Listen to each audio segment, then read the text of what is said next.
Waking up is. And all of you who are engaged in waking up and returning to the conscious experience of the kingdom of heaven are engaging in this process from your destination. And it is extremely important to understand this so that you do not get caught in the idea that waking up is a long process that involves going from one place to someplace else. And it is almost as though while you are sitting in the middle of the kingdom of heaven, in your ignorant reverie, an apple could fall from the tree over your head and snap you awake. You see, there really is no distance involved, and all of the processes you are going through are not absolutely necessary. They are helpful, but the more complex you conceptualize your awakening to be, the less you will expect to experience it in the moment you are in. And to that degree, you will tend to distance yourself or delay the experience of awakening. This is the only way in which you seem to create your experience. But again, the only experience you seem to create is an ignorance of what is going on right where you are, reality. You choose or create your dissonant experience because you are resisting experiencing reality. You are resisting giving yourself permission to acknowledge and experience your innocence, your guiltlessness, your sinlessness, your inherent perfection, your birthright of the Christ consciousness, your birthright which is to experience yourself as the presence of the Father-Mother right here, right now. And you create this dissonance by arguing on the side of your guilt and your worthlessness. You look back on this illusory experience that you have created, which doesn't seem to uncover your divinity, and you say, "See, it proves I'm not worthy. Yesterday I was unloving. Last week I did something absolutely horrible. The week before I did something that was so thoughtless that my mind must be going." There is no justification for me to embrace the fact, what you call the fact, that I am divine. But I am saying be radical and don't abide by your acquired sense of what is intelligent and reasonable, and begin to actively claim your birthright that you are the perfect child of God. What does that make you? That makes you in actuality the Christ right here, right now. That's the fact that you need to give yourself permission to experience. And then in order to experience it, you do have to be willing to succumb to the current of the river of your being, which is the movement of God.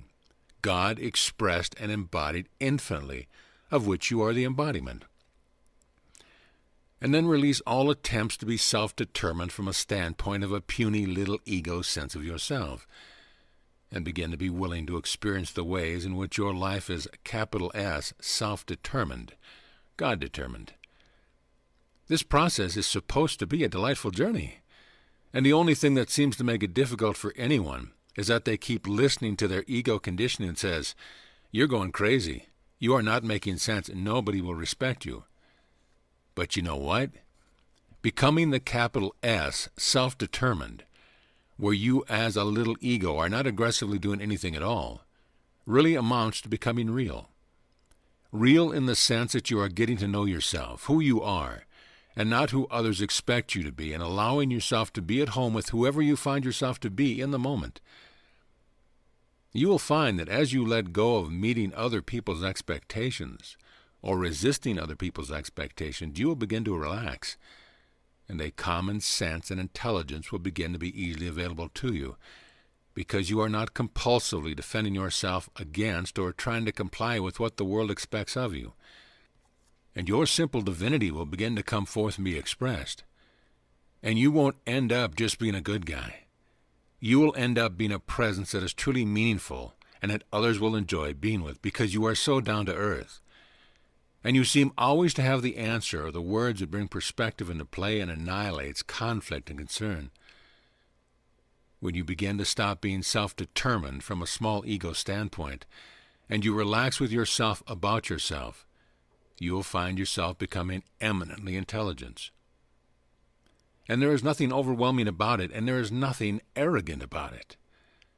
There is nothing that creates a feeling of a need for defensiveness. Yes, I'm speaking at the moment, because I'm not speaking to you as a personality. You could say I'm speaking as a voice for truth, because I'm claiming no other presence than the presence of truth.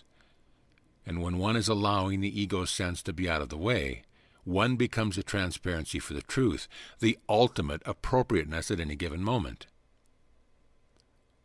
Paul is not being self-determined at this moment, self-determined with a small s.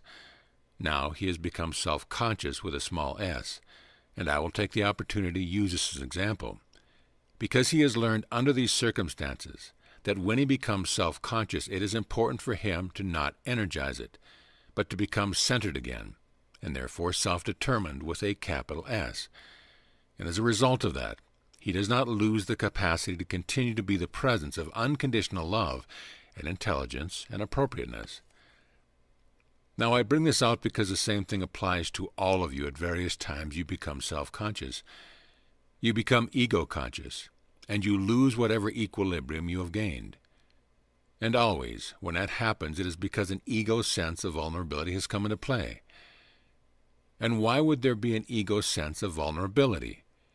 Because you believe that you are confronted with other egos, who of course are undependable and certainly frightening.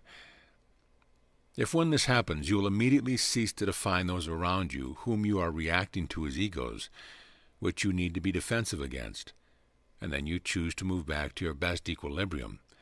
You will recover your equilibrium and will be able to continue to be what I call an agent for change, because you are not contributing to or substantiating the ego dynamic, the ego illusion. The tendency always, when this happens, is to become defensive, and then arm yourself even further to be protected against being judged. And so you leave your best centered place, or your best equilibrium. You become a good little defensive ego, armed against the egos whom you have judged will judge you. And intelligence is lost, and the ability to be appropriate and healing and being meaningful is lost. You become capital S self-determined by setting aside all attempts to be self-determined as a body, as a person confined by the outline of your form. If you want to experience ongoing ignorance, frustration, and confusion, be self-determined. And if indeed you want to become that presence of genuineness, that is the presence of God right where you are, give up self-determination and be in touch with yourself with love. And then just be out of that place of balance and of peace that is always there in that love.